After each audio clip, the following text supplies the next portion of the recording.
Good morning, everyone. Welcome back to the Celtic Way. I am your host, John McGinley.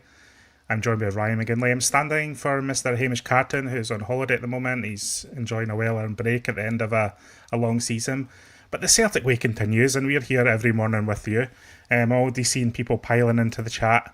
Good to see everyone. Good to see everyone joining us, even in this off-season period. I know the interest and the excitement around Celtic dies off a little, Ryan, but there's plenty to be chatting about. There's plenty of work to do for Celtic this summer. Yeah, although Celtic are on a summer break at the moment, the Celtic way are never on a summer break. They're never on a break. It keeps on going 365 or as close to that as possible days a year. So yeah, the Celtic way continues. Happy to be back on the morning briefing. Took a shot at hosting yesterday, enjoyed that. And now I'm on the other side of things. So I'm really getting a 360 view of all things the Celtic way this week.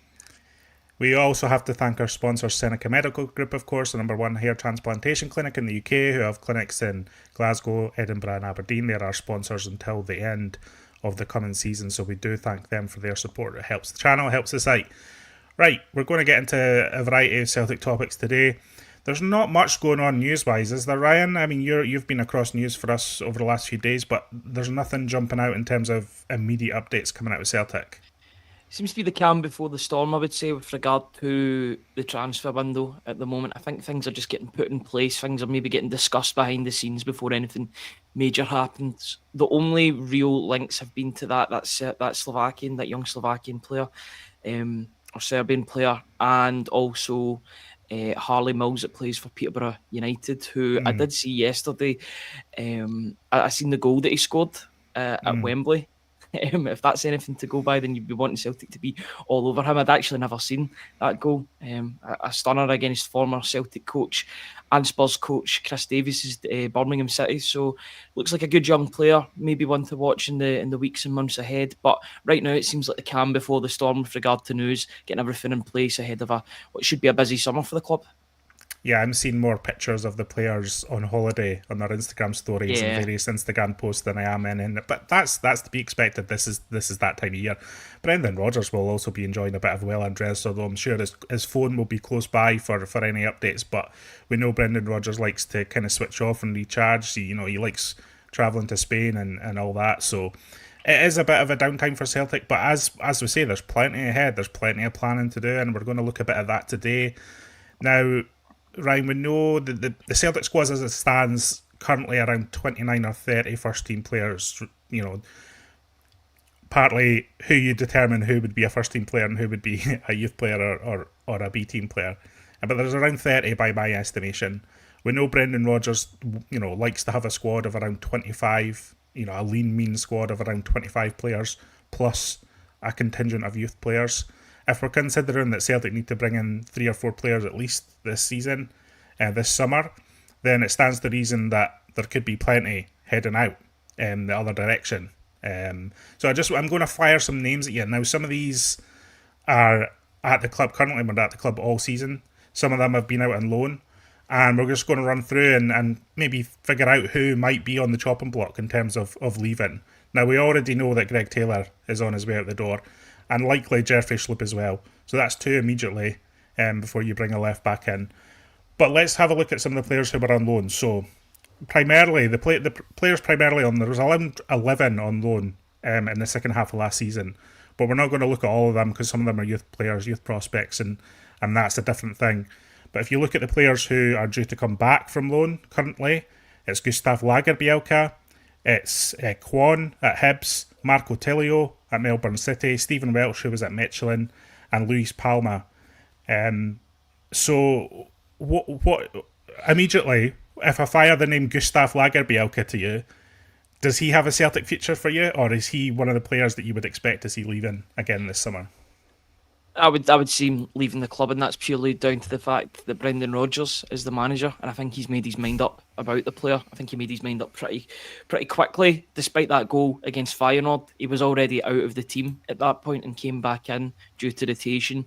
I think his future lies elsewhere, but I also think that he's a sellable asset for Celtic due to his good season at FC20. If they can recoup some of the money that they paid for Lagerbielke, then I think that would be a success on what has been a largely forgettable Celtic career for the Sweden international. I'm thinking as well. Just looking at this group in general, 4 of them were signed in the transfer window of 2023. Brendan Rodgers' first transfer window, which we know perhaps Brendan Rodgers didn't have much input on who was signed and who wasn't that summer. It was a little bit scattergun. Targets seemed to have been identified. There was actually a fair bit of early business done in that window, but it wasn't the right business, if it so to speak. Yeah. So we're talking. I'm including Marco Tilio in that, who I think was. I think he might have been the first arrival in that 2023 transfer window.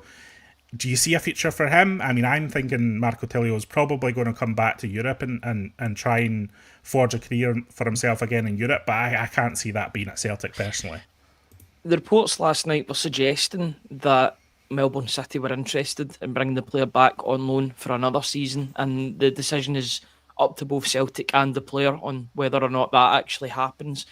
I think for the sake of his career, I don't think he's going to get a lot of game time at Celtic at the moment, unless he was to have a turnaround and maybe a breakout season and maybe like a Netherlands or Belgium or something like that. If Celtic were to put him out on loan to really put himself in that, not shop window, but the sort of Celtic window that Celtic can bring him back and he can immediately make an impact. Tony and I were talking about him yesterday, and we would like to see more of him, particularly in pre-season before a judgment is made on the player. But Brendan Rodgers is one of these players that it's not just games of football, it's the training as well. And if he sees something or doesn't see something in training, then he won't play the player. You know, as good as maybe even a guy that we're going to come on to, and I know I'm kind of skipping ahead a little bit with training. You know, we've been pretty impressed with Mike Nawrowski, but Brendan Rodgers watches him every day in training. So training takes up a big focus on his judgment calls with regards to players. Grouping together this last 3 who were on loan, Quan at Hibs, Welsh and Palma. Again, I just can't see any of these players making a sustained impact or a push for Celtic minutes. Even in a squad role, I'm struggling to see how they fit in, to be quite frank with you. Is there a case for any of these guys to kind of come back and stake a claim? Perhaps Stephen Welsh, but I mean, the chat is that Celtic are willing to and listening to offers for him this summer as well. And if a club comes in with the right deal or the right move for him, then he'll be off as well. It just strikes me that I'm looking at these 5 guys who were out on loan. I can't see any of them coming back. It seems like most of them perhaps went even on development loans. It was more a case of getting them out to get minutes because they were never going to get any at Celtic. Yeah, I mean, in the case of Lewis Palma, he had an option to buy inserted onto his Olympiacos deal, so that tells you everything you need to know about where Celtic view his future away from the club, obviously. For Quan, it's just never really started for him. I think it was one of those signings that was, I don't want to call it a punt because I think that's a little bit disrespectful to the player, but, you know, he was playing in the second division at that point, and it wasn't exactly tearing it up in the second division of Korean football as well. He's had a couple of decent loan spells. I think he had a more standout loan spell at St Mirren before his injury. He had a couple of really good performances at Hibs. He's played quite a few games for Hibs, but I've got a couple of Hibs supporting pals, and they've said he's not really stood out during his loan spell at the club. So for those 3, I think for Quan and Palma, I think they will go, but for Welsh it's a different reason. I think he needs to just go and get first team football somewhere. As much as it's good to be playing for you know his boyhood team, you could potentially add Ralston into that as well. I think it's for the sake of his career, he needs game time. He's 24, 25 years old now. I think he'll be looking for first team football, and I think Celtic will be looking to accommodate and facilitate that. Ralston's a bit different though. It's a direct position. Absolutely. Welsh has got like 2 or 3 guys ahead of him, even in a competitive position. Just on Quan, I mean, he was getting fairly regular minutes in the Hibs team at the start of the season when they weren't doing well, and then as their kind of upturn in form happened under David Gray, Quan became less influential and started getting less minutes, which perhaps tells a story. I don't know if I'm being too harsh on that, but that's just what it looks like for me. Without watching him every week to week, it just didn't seem like he was as influential in Hibs season as you would maybe want him to be if he's going to make some sort of grade at Celtic. But and that's just me. I mean, immediately there, so we've just talked about 7 players. We've talked about Taylor, Schlupp, Lagerbielke, Quan, Marco Tilio, Stephen Welsh, Luis Palma. That's 7 players immediately that you would probably look to trim from the wider Celtic squad. That leaves you with around 22 or 23, and then suddenly you're down to the kind of numbers that Brendan Rodgers can build back up from, I feel like.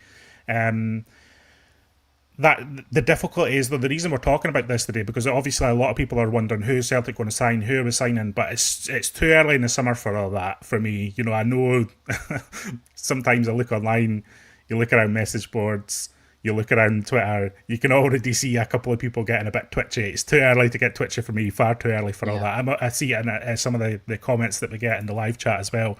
People are just so desperate for Celtic to sign someone. But I think part of it is paving the way for those signings to be made. Now, I'm not advocating that Celtic need to get rid of all these players before they start bringing in and strengthening the wider squad. But you do need to be pragmatic and ensure that you're not just filling the squad with bloat, and that these kind of fringe players, these players who don't really have future prospects, are moved on. Because the problem is, Ryan, that group that I'm talking about, Lager, Bielka, Kwan, Telio, Palma, who signed in 2023, I'm pretty sure they're all on 5-year contracts to the end of 2028, the season 27-28. So these guys are on long contracts, and Celtic need to deal with that. And this is the difficulty of having a couple of poor transfer windows in a short space of time. The shadow does follow you around, and you've got to kind of get them out the club before you start paving the way to bring in the players that you want to strengthen. Yeah, when you talk about that 2023-24 summer transfer window, I remember being on the Celtic Way and doing a sort of mid-season report card of all the signings, and there was players at the bottom just by default and at the top by default due to the fact that some of them were playing and some of them weren't playing. I remember having to choose between Kwan and Tilio, and I had to put Tilio ahead of Kwan because Tilio had made 2 sub-appearances by that point. Looking back on that transfer window, it was just I don't want to say a disaster, but there was so many. There was many more unsuccessful signings and successful signings. Looking back on that, when Palma was at the top of the list due to, his impact did make a good impact in the first half of that season. Then the recruitment just wasn't where it needed to be. But it is important that you get those players that aren't going to make an impact. It's important for their careers as well that they move away and they find a club that's going to be more accommodating to their needs, first team needs, and give them game time. If you take away all of those players' wages, those collective wages, you could, and this is just me putting, being simplistic, but you put all of their wages together, you could maybe bring in a couple of quality additions in that wage bracket that you're looking at. For me, it's quality over quantity. You obviously don't want injuries, and then you're suddenly rotating your squad. But I'm looking for Celtic to really use this summer transfer window as an opportunity to really strengthen the team, as well as create that pathway for potential youth players to come through and have that impact when required. It's a multifaceted task, I think, for the recruitment staff, for Rodgers, and it's a difficult one as well. I think it's arguably a more difficult transfer window than some people realise. I know there are a lot of people who understand the kind of the size of the challenge ahead, but for me, I'm looking at this and I'm thinking, look, you've got to get seven or eight potential players out the door, and you've got to replace them with quality that improves the starting 11. That's what fans are craving and asking for. And there's pressure going to build naturally as time ticks on. As I say, people are already getting twitchy. It's only the 3rd of June, and I'm not discrediting that pressure, because I think it's really important that Celtic get their squad in the right place this summer of all summers. If there's stronger challenges, not just from within Scotland, but there'll be a stronger challenge from around Europe. Every team looks to improve. Every team going into this Champions League qualifying process, every team going into the Champions League phase proper, are looking to improve and then looking to increase the competition. So if Celtic don't, then they're taking a step back. Just maintaining where Celtic were last year is taking a step back in the wider context of how other teams improve. So you're right, improvement is so crucial, and I think a lot of it will be, how successful Celtic are in trimming down the fringes of the squad that arguably aren't good enough at the moment. And even the players aren't alone, and you mentioned them earlier, but the likes of Mike Narovsky, there's serious question marks around him. Not because I think Celtic fans are sick of what he's offered or have been unimpressed by what he's offered, but he just doesn't seem to be in Brendan Rodgers' plans. And ultimately, Brendan Rodgers has the final say. I'm seeing a bit of chat in the live chat here where, people are perhaps a little bit frustrated that Brendan Rodgers doesn't give more opportunities to different profiles of players, or if you go out on loan and do impress, that you're unlikely to get a shot at Celtic. Is that a fair comment? Does Rodgers have his favourites, and does he need to diversify his selection sometimes? I think every manager has their favourites. I think his predecessor had his favourites as well, in Ange Postecoglou. You could name names that I think Rodgers sees as maybe not favourites, but trusted players that he will pick over other players. I think that's just commonplace for every manager, that they'll have guys that they'll rely on, and maybe not look to rotate as much unless completely required. But I can understand the argument, but I just think that's the way that managers will work. They'll rely on certain players and maybe won't rely on others, and that's just the game that they operate in. Unfortunately, as much as I would like to see some rotation in some of those favourite areas that we speak about and allude to, I think Rodgers has got his favourites, and he's pretty set in his ways when he's made his mind up on a player, I think.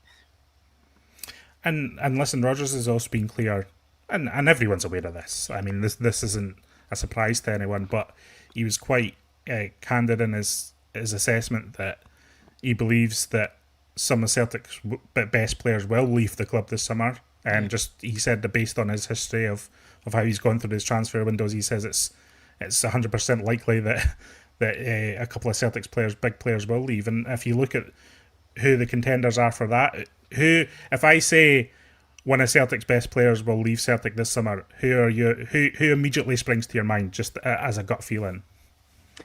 Cameron Carter-Vickers, Rio Hatate, and Nicholas Kuhn. Those are the three that really sprang out to me, and Daisen Maeda as well.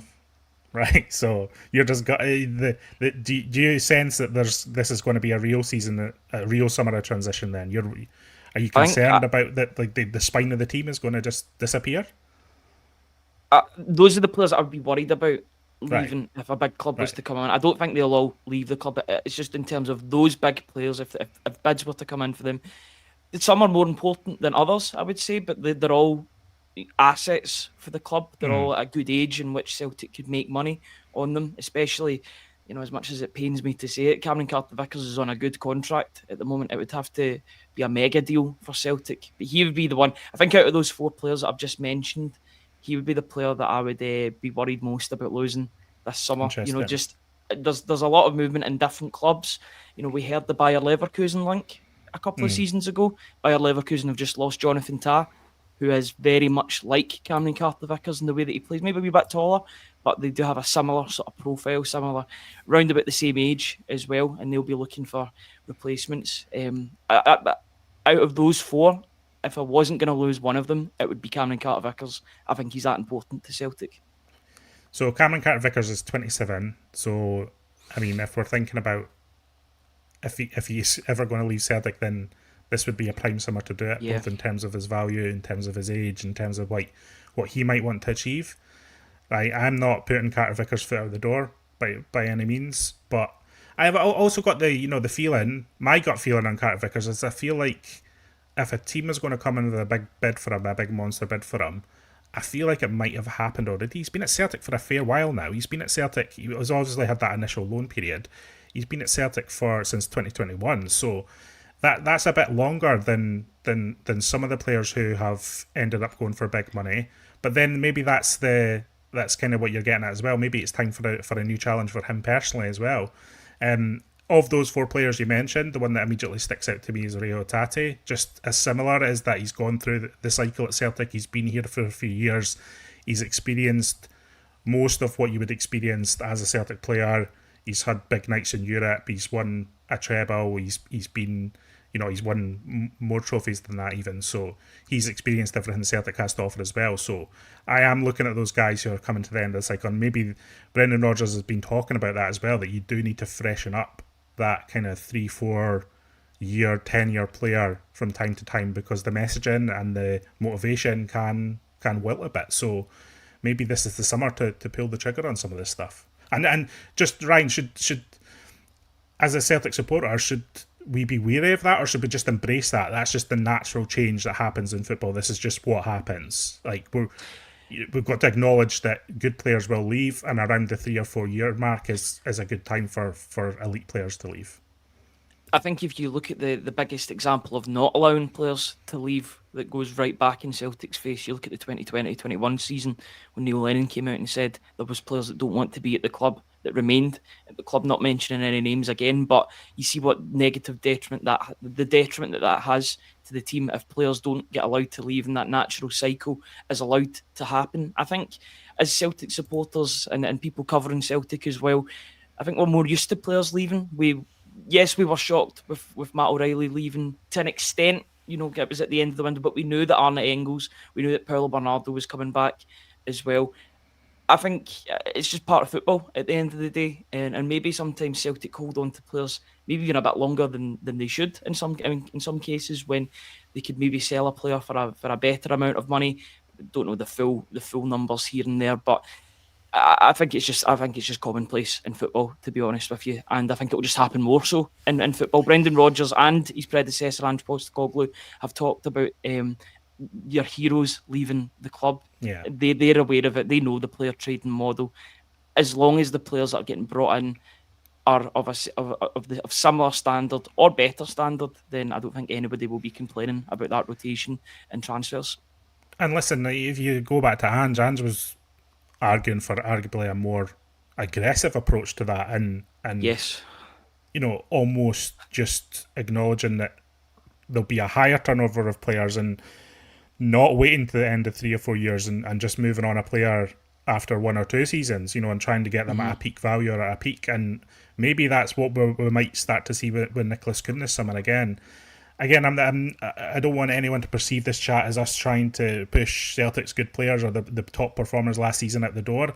It's more a look at what is likely this summer rather than what we want to happen this summer. I think, that there has been question marks about Kuhn's form in the second half of the season, but if I'm choosing as a kind of supporter and observer of Celtic, I would say Nicholas Kuhn should stay at the club, but the reality is that he might not. And I think if you're looking at kind of those Ange comments in the past and things Rodgers has said, this might be the best time Celtic will ever have to sell Nicholas Kuhn back on the back of the season that he's just had. There might not be a better time. He might not ever hit fire like that again, like he did in those 6 months of the season. And so this is when you cash in him, and this is when you reinvest in a player. I think the issue some people have, and I've seen sentiment of this, is that Brendan Rodgers' signings in general haven't been stellar. I think when you specifically look at the defence, and I've brought this up a few times, but the fact that he signed 3 or 4 defenders in his time since returning to Celtic, and that Liam Scales is still the preferred partner to Cameron Carter-Vickers, tells a story in recruitment there. And if you're pursuing this aggressive strategy of selling players and accepting bids for players who are good enough to start for Celtic, it's so crucial that you get the incomings right. And I think that will be, again, so important. If there's a disconnect there, if the players going out are better than the players coming in, then it starts to be a big problem.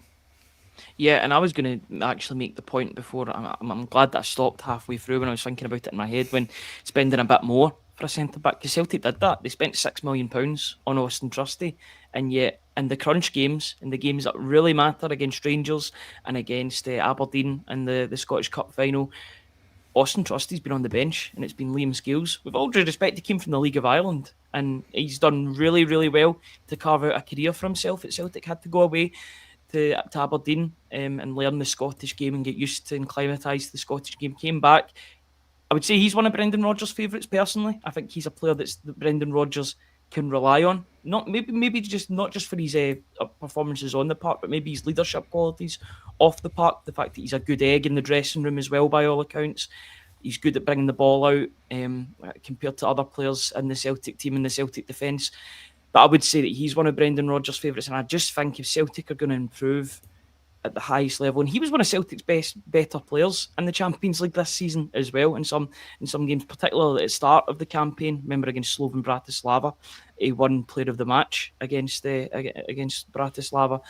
I just feel like Celtic need better in that position, and that's no slight on him because he's done well to carve out a career, won loads of trophies at Celtic already.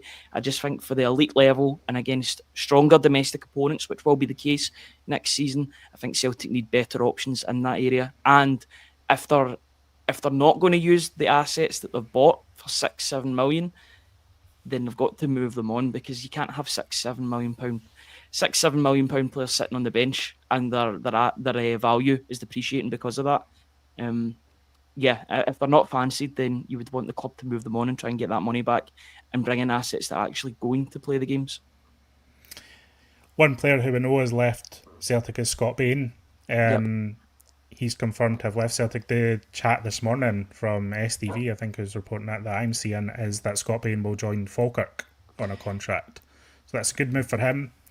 I think that's just been confirmed as we were on. Right, okay. On air. It's been confirmed. Well, that's fantastic for Scott Bain. I think that's a good move for him. There was chat that he might go to Ayr United, but I think Falkirk is obviously the better move for him there, and it's good he'll play regularly there, and he plays top flight football. He remains in the Scottish Premiership, so fair play to Scott Bain. Yeah, and maybe if it is to be a good career in Falkirk, he'll be looking to sort of resurrect his international hopes as well. Because you've got to remember when he joined Celtic, even a couple of years after that, he was getting called up for the Scotland national team. So he'll see Craig Gordon, and Scott Bain is 9-10 years younger than Craig Gordon, and Gordon's still playing some international games for Scotland, so he might see that as a potential chance to resurrect his international career under Steve Clarke. So hopefully it works out well for him under John McGlynn and Falkirk. Looking forward to seeing how they do in the top division. Ryan, what do you want to see from Celtic this week? I think it's going to be a quiet week news-wise. Are you expecting any chat from the club? You're not expecting a Kieran Tierney announcement or anything like that? It's going to be quiet for the next couple of weeks, isn't it? Yeah, I think it's just all about covering yourselves and making sure that you find these stories before anyone else does. So you're doing a bit of snooping, seeing if anything comes up, seeing what's happening in other clubs as well. I think it's important to watch what other clubs are doing. Even in the case of Nicholas Kuhn, I look at the winger position. I look down south. You look at what's happening at Brentford at the moment. It seems to be a little bit of a clear out. Brian Mbeumo looks as if he's going to be joining Manchester United in the coming weeks. I've seen that Brentford have been linked with Nicholas Kuhn. I think it was in the last transfer window, the transfer window before. If it would have been the last transfer window in January, that could potentially be an avenue for him. Christopher Ajer made the move down there. But yeah, I think it's all about watching what's happening down south and abroad as well as what's happening at Celtic, because I think Celtic have got to be smart in the marketplace as well and try and find a gap. If they are to sell players, then to go to the right club and the club that are willing to pay the most money for a player as well. Just speaking there, you don't think the Club World Cup or anything is going to have an impact on Celtic? There's this early transfer window. I don't think it applies in Scotland. I think it's just an England thing, but it's not going to accelerate the market to the extent where earlier business will be done. I can't foresee it being a major deal. There's been a bit of hype about it. Obviously, there's big yellow tickers on Sky Sports News and all that sort of nonsense, but it's all a bit of a misfire, that, for me. I think we'll be waiting a good few weeks for any Celtic business at all, personally speaking. I think that's just the way I see it. I know that they'll get Tierney up their sleeve for maybe a quieter day that they can just announce him, because I don't think there seems to be anything in the way they could easily just come out and say he'll join on July the 1st. It's not as if I know that he's been in and around Glasgow recently. I've seen a picture of him getting his hair cut in Wishaw yesterday, but he will be playing for Scotland. He will be looking to get his 50th cap as well in this upcoming international break. I think he's currently on 49 caps at the moment, so he'll be looking to get that half century and then cap number 51 hopefully in the second game if he is to play in both games. But yeah, I'm looking for. I think we're all quite excited. I think that'll be the start of it. That'll kickstart everything once Kieran Tierney's officially announced. They've teased him. They mentioned him by name in the financial reports. They teased him in those season ticket driver videos when the name was getting pressed onto the back of the shirt. I think we're all just waiting for that announcement to be made. When that is going to happen, we're not sure, but we know that he'll be joining in the next month or so. So sooner rather than later, I would say. And yourself, are you thinking about these Scotland games at all? I'm not tuned into this at all. First of all, I'm not a massive fan of international football outside of the big events. I'm not even less of a fan of the of the Nations League, etc. Then I'm even less of a fan of friendlies, which is what these matches against Iceland and Liechtenstein are over the coming week. They're not particularly on your radar, or are you looking forward to them, or are you just going to give them a bye? I really take the second word of international break seriously when the internationals are concerned. When there's not a major tournament, love the World Cup, love the Euros when that's on. Um, I tuned into the Nations League here and there with things, but I'm much the same as you. I'll be interested when the nitty gritty comes into playing its qualifiers when Scotland are invested in that, and Celtic players will be joining up with the squad. But it's friendlies against Iceland and Liechtenstein. It's a tough sell, even for the most staunch Scotland supporter. So I think it's good for the players. Some players that maybe been uncapped to come into the team and get that exposure to Scotland, the Scotland national team. But for me, I might tune in, but I won't. I won't be changing all my plans to purely just tune into Scotland against Iceland and Liechtenstein. That's for sure. Yeah, Scotland a Liechtenstein friendly doesn't really scream excitement to me personally, but some people will be up for it, and fair play to them. Listen, in summary today, the theme of what we've talked about today is that it's obviously an important transfer window. Everyone knows that signings are necessary, but so is trimming down the squad. I feel like there's Yep. at least 5 or 6 players that are heading at the door that you arguably wouldn't miss at all, and then there's the clutch of potentially 1, 2 a good players who have started regularly for Celtic over the last year that could be on their way as well, and that gives you the foundation to then build and shape the squad, and present Brendan Rodgers' vision for what the squad is going forward, and it's all of it so crucial, and again, it's a difficult one for Brendan Rodgers and the staff, and it's one that you hope that the club are prepared for, because I think I'm seeing a lot of the messages coming through the chat today, and again, I appreciate everyone's comments. There's a sentiment that the last few transfer windows haven't been particularly good for Celtic, and this is the one that we need a really good one. Just the way the squad is, the way the competition's shaping up, the fact that there's a qualifier for the first time in a few years, it's kind of all building up into this 2 or 3 month period is absolutely critical for Celtic to get their house in order here. So I guess that's just what everyone is crossing their fingers on and hoping for. Yeah, I think people have got one eye on the transfer window and also the other eye on that qualifier. It is make or break so early on in the season for Celtic. You've seen the excitement when Celtic were playing in the Champions League. I took the time to watch that Brendan Rodgers and Cal McGregor recap video yesterday, looking for some news lines in that regard. And Brendan Rodgers said the best thing about it, or the best thing about European football. His favourite game last season was Celtic against Leipzig, and I tend to agree Yeah. with the manager. That was my favourite game Yeah. last season. That's the barometer that you want Celtic to be measured at. And that's what I want. I want more of a focus on Champions League football. I want Celtic to be progressing on the European stage. I want to see Celtic win a knockout tie one of these years, to be honest with you. So that's got to be the aim for Celtic moving forward. And I think Brendan Rodgers wants that as well. And he's hungry.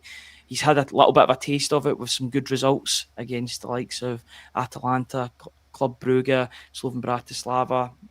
Good performances against Aston Villa and Bayern Munich, but he'll want more. He'll want wins on that stage. He'll want he'll want to use that exposure last season as a motivation for this season, that those players that came in can be ready for the next stage. There's sometimes a sentiment that you're kind of folly for presenting Europe as the main event for Celtic, but yeah, it is for me. Like, Yeah, domestic football me is too. what it is, and people will go, "Well, that's your bread and butter. That's what you need to take care of. That's the main importance of Celtic season." Not that's I that doesn't really wash with me anymore, and I've had this sentiment over the last few years, but even more so over the last 12 months. Europe is where it is for Celtic in the modern football sphere, right? And yes, I love seeing Celtic push for a Scottish Premiership title. I love seeing Celtic. I love the cup competitions. Actually, I love the Hampden thing. I love the tradition in Scottish football. But European football is where Celtic must benchmark themselves as a modern, forward-thinking club for me. And I don't know if it's a kind of protectionism or a kind of defence mechanism that some people come up with and say, well, Europe is a bonus and like we take what we can get there. That's not it for me anyway. I don't want to see any of that kind of thinking out of the club, out of the support anymore. I want everyone to acknowledge Celtic is the main event Europe is the main event for Celtic, and if Celtic don't do well in Europe, then you can consider the season as unsuccessful. I think last season Celtic did do well in Europe, and in fact, if we would make it into the group stages, the league phase this year, I think it's the first time Celtic have qualified for past the qualifiers into the league phase of the group stage for 4 successive seasons. You're banking 4 successive seasons of Champions League cash. The expectation is there that you've got the resources to, cement yourself at a competitive, as a competitor at a level. Obviously, nobody's expecting Celtic to go on and win the Champions League. Like that's absurd in the modern the modern sphere. But Celtic can be competitive in Europe, and I think everyone at Celtic, the support, Brendan Rodgers is very clear about it. The players are clear about it, but the club need to accept that Europe is where it's at for Celtic, and hopefully that is the ambition that we see from the club over the next 2 or 3 months.